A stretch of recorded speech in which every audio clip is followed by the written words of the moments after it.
देखो जीओसी है, स्टार्ट कर दिए हैं बेसिकली मंजिल से, ताकि टाइम रहते रहते एटलीस्ट सिलेबस ख़त्म हो जाए। तो जीओसी में सबसे पहले हाइब्रिडाइजेशन ऑफ कार्बन से स्टार्ट हुआ था, कुछ नहीं था, वही कि सिंगल बॉन्ड वाला sp3, डबल वाला sp2, ट्रिपल वाला sp। अब देखो है तो इसी, लेकिन ये चीज़ भूल जाती है कि कौन सा वाला कौन सा था, ठीक है। बाकी वरना ऐसा याद रखना ये वाली चीज़, ठीक है, कि यहाँ टेट्राहेड्रल होगा, ट्रायंगुलर होगा, स्प्लिनर, ये आगे जाके काम आएगा जब बॉन्ड टूटेंगे and all that. Pi bond यहाँ पर क्या, सिंपल पाई बॉन्ड के बारे में बात हुआ है। कार्बन कार्बन के बीच में तो हमेशा पीपी ऑर्बिटल होगा, एंड इवन कार्बन भी जब अकेले अपने आप को रखेगा तो सिंस कार्बन यहाँ पर पहले ग्रुप, सॉरी सेकेंड ग्रुप का एलिमेंट है, सेकेंड पीरियड का, तो वो सिर्फ पी से ही करेगा, यानी कि कार्बन जहाँ भी रहेगा वो पी से बॉन्डिंग करेगा। फिर वो सामने वाला ओ ऑक्सीजन हुआ तो, या फिर सल्फर हुआ, जो भी आएगा वो भले अपना डी या पी कुछ ही अलग ला सकता है। फिर इलेक्ट्रोनेगेटिविटी की बात हुई थी, ज़रूरी है क्यों, क्योंकि यहाँ पर बॉन्ड टूटना, कौन वाला बॉन्ड टूटेगा, ऐसा वैसा, ये सब के लिए। इलेक्ट्रोनेगेटिव में क्या था, वही बात है कि टेंडेंसी जो है कोवैलेंट मॉलिक्यूल की, तो पहली बात ये होती है, ऑब्वियस सिंपल सी बात है, बट यहाँ भूलने वाली बात है। अब कार्बन फ्लोरीन जिसका ज़्यादा को उसकी तरफ इलेक्ट्रोनेगेटिविटी शिफ्ट हो जाती है, ये भी है। फिर एक चीज़ यहाँ पर ये है कि लेफ्ट टू राइट जब पीरियोडिक टेबल में जाते हैं तो हम इलेक्ट्रोनेगेटिविटी लगाते हैं, जेड इफेक्टिव बढ़ने के रीज़न से बताते हैं। टॉप टू बॉटम जब आते हैं तो इलेक्ट्रोनेगेटिविटी घटने का बताते हैं रीज़न, उसके एटॉमिक साइज या फिर एटॉमिक रेडियस को, ठीक है। अब यहाँ पर क्या कह रहे हैं कि अगर पॉजिटिव चार्ज इलेक्ट्रोनेगेटिव एलिमेंट पे है तो भैया बौखला जाएगा। पॉजिटिव इलेक्ट्रोनेगेटिव एटम, पहली बात तो उसको इलेक्ट्रॉन चाहिए ही चाहिए, ना दो चलेगा, न्यूट्रल रखो चलेगा, बट पॉजिटिव मत दो। मतलब ऑक्सीजन पे पॉजिटिव आप दोगे कभी तो भैया एकदम अनस्टेबल हो जाएगा, मतलब इलेक्ट्रोनेगेटिविटी उसकी और बढ़ जाएगी कि मुझको इलेक्ट्रोनेगेटिविटी मेरी, मतलब पहले इलेक्ट्रोनेगेटिव था, इलेक्ट्रॉन दिया नहीं और इलेक्ट्रॉन ले लिया, जो कि वो कभी किसी स्टेट में नहीं करना चाहेगा, तो क्या करेगा, इलेक्ट्रोनेगेटिव्स की बढ़ जाएगी। ऐसा कंपैरिजन कहीं ना कहीं आगे जब हम रिएक्शन पढ़ेंगे, बॉन्ड टूटेगा, बॉन्ड आएगा, तब हमको पता चलेगा, ठीक है। ये चीज़ बात याद रखनी है कि इलेक्ट्रोनेगेटिव बढ़ जाएगी, वैसे भी देते नहीं है इसको, ठीक है। फिर परसेंटेज एस्केलेटर क्या होता है, न्यूक्लियस के पास जाने की टेंडेंसी। अब देखो एक और पीछे जब हम पढ़ रहे थे केमिकल बॉन्ड में, या फिर हाँ शायद केमिकल बॉन्ड में ही, कि परसेंटेज एस कैरेक्टर जिस ऑर्बिटल में ज़्यादा होता है वहीं पर लोन पेयर होता है, ठीक है, क्योंकि वो पेट के पास रहना चाहता है। फिर जो इलेक्ट्रोनेगेटिव एटम होता है वो परसेंटेज एस कैरेक्टर वाले में आना चाहता है, मतलब उसी ऑर्बिटल या फिर उसी जगह पर आकर के वो जुड़ना चाहता है। लोन परसेंटेज जहाँ ज़्यादा हो उस पर जो है इलेक्ट्रोनेगेटिव जुड़ना चाहता है। क्यों, क्योंकि जितना ज़्यादा परसेंटेज एस कैरेक्टर जो ऑर्बिटल उतना ही स्फेरिकल हो जाता है, और स्फेरिकल बॉन्ड अच्छा बनाता है। तो क्या होता है ना कि अगर देखो फॉर एग्जांपल एक में परसेंटेज एस कैरेक्टर ज़्यादा हुआ तो स्फेरिकल हुआ, अब वहाँ पर आके इलेक्ट्रोनेगेटिव एटम जुड़ जाएगा। अब इलेक्ट्रोनेगेटिव एटम वहाँ आके जुड़ गया, उसके बाद क्या करेगा, वो इलेक्ट्रोनेगेटिव एटम उसमें से परसेंटेज एस्केलेटर निकाल के बांट देता है। ये केमिकल बॉन्ड की बात हुई, बस यहाँ पर आ गया तो बता दिया। फिर sp of carbon, sp of nitrogen से ये ज़्यादा है इलेक्ट्रोनेगेटिव। इसका रीज़न क्या हो सकता है, क्या हो सकता है भैया? इसका रीज़न देखो नहीं याद आ रहा है कि अगर sp कार्बन है, sp हाइब्रिडाइज्ड कार्बन है और sp हाइब्रिडाइज्ड ये है, तो चलो ये बात याद रखने वाली है, इसको मैं चैट जीपीटी से देख करके निकाल लूँगा। फिर स्टेबिलिटी और चार्ज डेंसिटी, अगर स्टेबिलिटी बढ़ानी है तो भैया उसको जो है चार्ज जो है उस पर रहना नहीं चाहिए। मतलब क्या, अगर पॉजिटिव या नेगेटिव होगा तो भैया चार्ज चार्ज आ गया तो रिएक्ट करने का सोचेगा हर जगह, तो वहाँ पर चार्ज नहीं होना चाहिए। इसीलिए हम बोलते हैं कि स्टेबिलिटी जो है वो इन्वर्सली प्रोपोर्शनल चार्ज डेंसिटी से, ये बढ़ गया तो ये घट जाएगा, ये घट गया तो ये बढ़ जाएगा।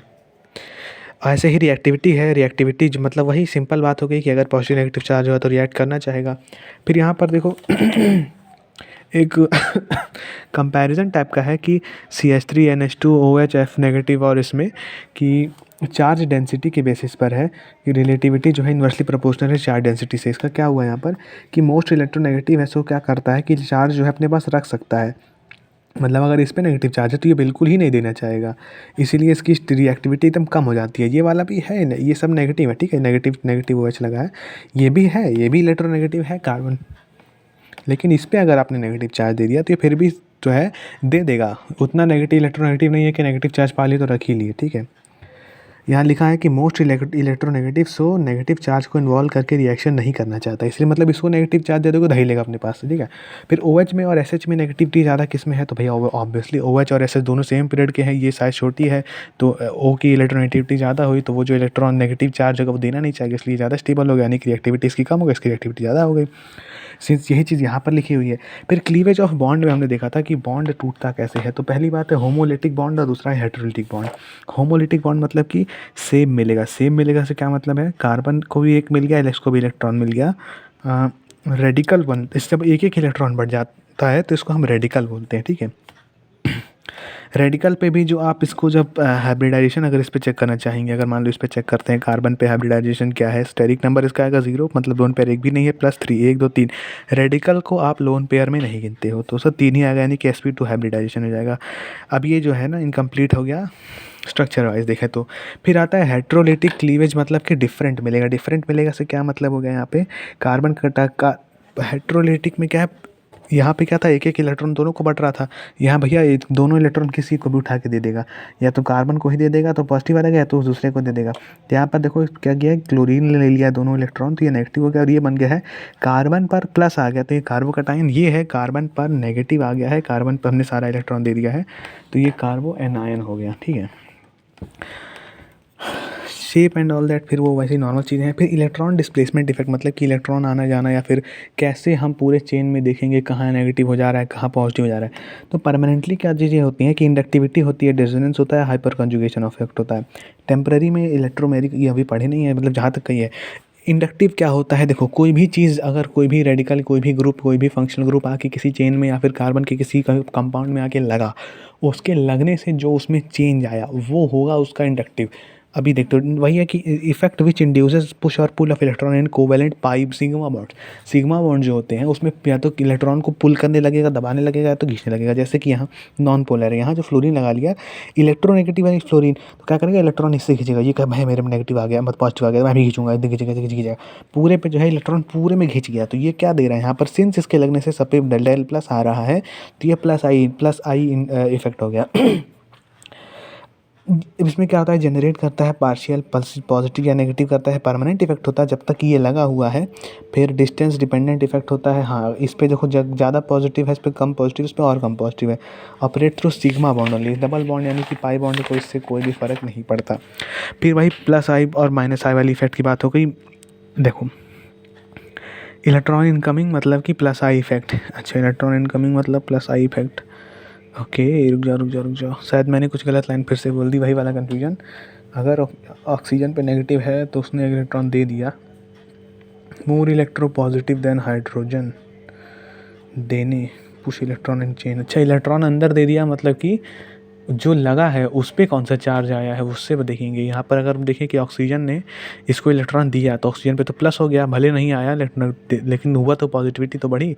अच्छा यानी कि इसको हम बोले हाँ ये देखो हमको पता है कि जो आर होता है यानी कि अल्काइल ग्रुप होता है, इलेक्ट्रॉन डोनेटिंग होता है, तो ये भी क्या है प्लस आई इफेक्ट। यानी कि जो पीछे मैंने लाइन बोला था कि उसके आने से चेन में जो इफेक्ट होगा, नहीं चेन में नहीं वो आया, उसी पे जो इफेक्ट हो गया। हमने भैया तुम्हारे पे जो हो रहा है हम उसी को देख के बता देंगे, हमको परेशान ना करो।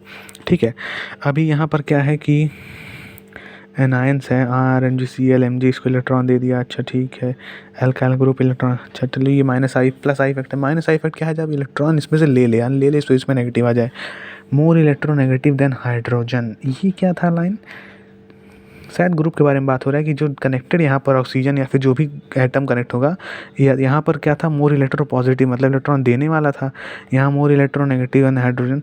अच्छा यानी इसके हिसाब से हम ये भी देख सकते हैं कि ओ नेगेटिव जो है वो ज़्यादा इलेक्ट्रो पॉजिटिव है देन हाइड्रोजन। ठीक है, तो यहाँ पर कैटायंस में देखा जाए तो O पे प्लस, मतलब कि ये क्या करेगा इलेक्ट्रॉन लेना चाहेगा भैया पॉजिटिव। पहली बात ऑक्सीजन इलेक्ट्रॉन नेगेटिव में फ्लोरीन के जस्ट बगल में बैठा है, फिर आपने उसे पॉजिटिव दे दिया तो पगलाया हुआ इलेक्ट्रॉन लेने के लिए तो ऐसे हो जाएगा।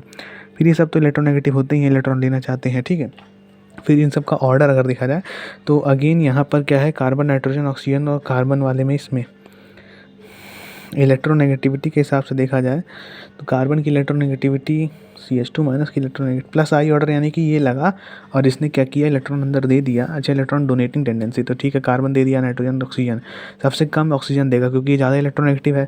फिर यहाँ पर क्या है ना कार्बन ऑक्सीजन ये दोनों ही सबसे कम दे रहे हैं। अच्छा इसका एक्सप्लेनेशन भूल गया मैं, उसी दिन बनाना चाहिए जब आप वीडियो ख़त्म कर रहे हो, 5 मिनट लगता है, फिर भी अलसाता हूँ। एल्काइल ग्रुप में देखा जाए तो सबसे ज़्यादा गिविंग टेंडेंसी क्या है, एल्काइल ग्रुप तो लग के इलेक्ट्रॉन दे देते हैं तो अपने पे पॉजिटिव ले लेते हैं, तो जितना ज़्यादा एल्काइल ग्रुप उतना ज़्यादा टेंडेंसी गिविंग की। ठीक है ये भी सही है। माइनस आई ऑर्डर मतलब सबसे ज़्यादा इलेक्ट्रोनेगेटिव, यानी कि जो लगे और घींच के इलेक्ट्रॉन अपने ऊपर ले लेगा तो माइनस चार्ज रहेगा उसके ऊपर माइनस चार्ज रहेगा तो माइनस आई ऑर्डर हो जाएगा, माइनस आई ग्रुप हो जाएगा। ये भी सही है। क्लोरीन लगा है ये भी सही है।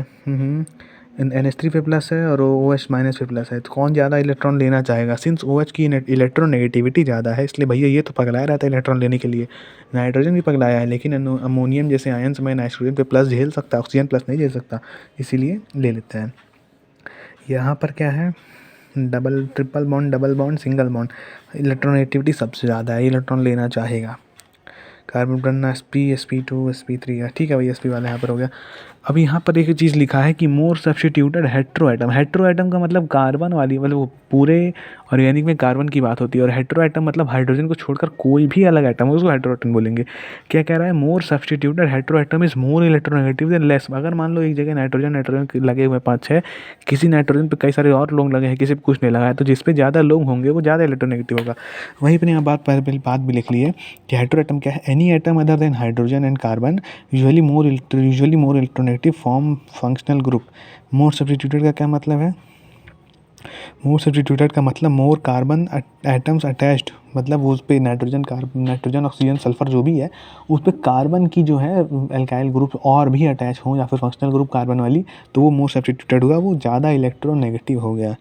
Upon substitution rearrangement of atomic orbitals happen and changes S character and S character is increase दस इलेक्ट्रोनेगेटिव आई, यानी कि इलेक्ट्रॉन लेने की टेंडेंसी, इलेक्ट्रोनेगेटिविटी जो है वो बढ़ जा रही है। वैसे देखो, अगर ऐसे अभी मैं सोचूं कि अगर कार्बन वाले यानी एल्काइल ग्रुप्स लगे तो इलेक्ट्रॉन डोनेटिंग टेंडेंसी रखेगी उसकी तरफ, लेकिन सिन यहाँ पर क्या है कि पॉइंट ये है कि ये सब्स्टिट्यूटेड जब होगा तो वो इलेक्ट्रॉन लेने वाली टेंडेंसी रख लेगा। जैसे कि OH और OR, अब OH जो है सब्स्टिट्यूटेड नहीं है क्योंकि हाइड्रोजन की अलग की बात होनी है, OR जो है ज़्यादा सब्स्टिट्यूटेड है, तो यहाँ हम कह देंगे कि इलेक्ट्रोनेगेटिविटी इसकी ज़्यादा है। यहाँ पर सिर्फ इलेक्ट्रोनेगेटिविटी का ऑर्डर चेक हुआ है, आई और माइनस प्लस का नहीं चेक हुआ है। यहाँ पर देखें NH2 हाइड्रोजन को नहीं मानते हैं सब्स्टिट्यूशन के लिए, R2 ज़्यादा सब्स्टिट्यूटेड तो ज़्यादा इलेक्ट्रोनेगेटिव तो मोर आई प्रॉपर्टी। हाँ, इलेक्ट्रोनेगेटिविटी की बात हो रही है इसमें, ठीक है, इस लाइन में सिर्फ इलेक्ट्रोनेगेटिविटी की बात हो रही है, इसकी बात नहीं हो रही है कि वो माइनस आई या प्लस आई इफेक्ट होगा। यहाँ पर भी सेम चीज़ है, प्लस है ज़्यादा, सॉरी सब्स्टिट्यूटेड ज़्यादा है। यहाँ पर सितारा क्यों बना हुआ है, NR3 SR3 NH3, नाइट्रोजन और सल्फर में कौन ज़्यादा इलेक्ट्रोनेगेटिव, नाइट्रोजन ज़्यादा इलेक्ट्रोनेगेटिव। फिर SR2 R है इस वजह से, फिर H है, ठीक है, माइनस आई इफेक्ट का भी यही ऑर्डर होगा इलेक्ट्रोनेगेटिविटी ज़्यादा होने की वजह से। NO2 और कार्बन, ये sp3 कार्बन है, ये आई गेस ये भी NSP ही होगा, ठीक है, ये थोड़ा चेक वाली बात है। फिर रेजोनेंस में आ जाते हैं। अब देखो रेजोनेंस में क्या था कि रेजोनेंस हमने पहले भी पढ़ रखा है, लेकिन यहाँ थोड़े रूल्स और हर चीज़ें बढ़ जाती हैं। रूल्स सबसे पहले, सबसे पहले क्या है, डीलोकलाइजेशन ऑफ पाई इलेक्ट्रॉन हम जानते हैं, लेकिन अब कॉन्जुगेटेड सिस्टम का क्या मतलब है। कॉन्जुगेटेड सिस्टम का मतलब है अल्टरनेट डबल बॉन्ड सिंगल, मतलब डबल सिंगल डबल सिंगल, ये वाली चीज़ें डबल सिंगल ऐसे करके जो है रिंग्स नहीं, अल्टरनेटेड ये जब होता है तो हम बोलते हैं कॉन्जुगेटेड सिस्टम। इसका क्या मतलब हुआ, इसका मतलब ये हुआ कि डबल बॉन्ड एक बार यहाँ भी आ सकता है, यहाँ भी आ सकता है, यहाँ भी ऐसे जंप मार सकता है बेसिकली। अब ये इसमें क्या होता है ना कि आप कॉन्जुगेटेड सिस्टम, एक तो ये हो गया डबल सिंगल डबल वाला, एक हो गया कि डबल हो फिर या तो बगल वाले पे कोई भी चार्ज हो, कोई भी पॉजिटिव या नेगेटिव चार्ज हो, कोई फ़र्क नहीं पड़ता, या फिर इवन लोन पेयर हो या फिर सिंपल एक इलेक्ट्रॉन रेडिकल वाला हो, तो भी वो कॉन्जुगेटेड सिस्टम होगा, वहाँ पर ऐसे ऐसे भगेंगे, ठीक है। यही चीज़ यहाँ दिखाई गई है कि कैसे कूदता है इधर उधर। नेसेसरी कंडीशन है भैया, कॉन्जुगेशन तो नेसेसरी कंडीशन है ही है। फिर यहाँ पर ये कुछ डायग्राम्स वगैरह हैं कि कैसे टेक प्लेस हो रहा है, कोई वो नहीं है, बस इलेक्ट्रॉन उठा उधर रखना है। रूल्स देख लेते हैं। सेकेंड पीरियड का एलिमेंट एक्सपैंड नहीं कर सकता ऑक्टेट, हाँ बिल्कुल नहीं कर सकता, क्योंकि वहाँ ऑर्बिटल ही नहीं होते हैं। सिग्मा स्केलेटन बिल्कुल अनटच्ड होने चाहिए। कभी भी रेजोनेंस हाइब्रिड बनाए सबसे पहले सिग्मा स्केलेटन बना ले, तभी कुछ करें उसमें झोल, ठीक है, वो क्योंकि वो चेंज होता नहीं है। Number of paired and paired electron भी सेम ही होना चाहिए, तभी हम चेक करते हैं कि रेजोनेंस हाइब्रिड हमने गलत तो नहीं बना दिया।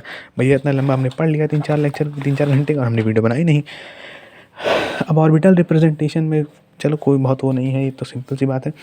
फिर अब एरोमेटिक, एंटी एरोमेटिक, और हम आ जाते हैं नॉन एरोमेटिक पे, इसका अगले वीडियो में।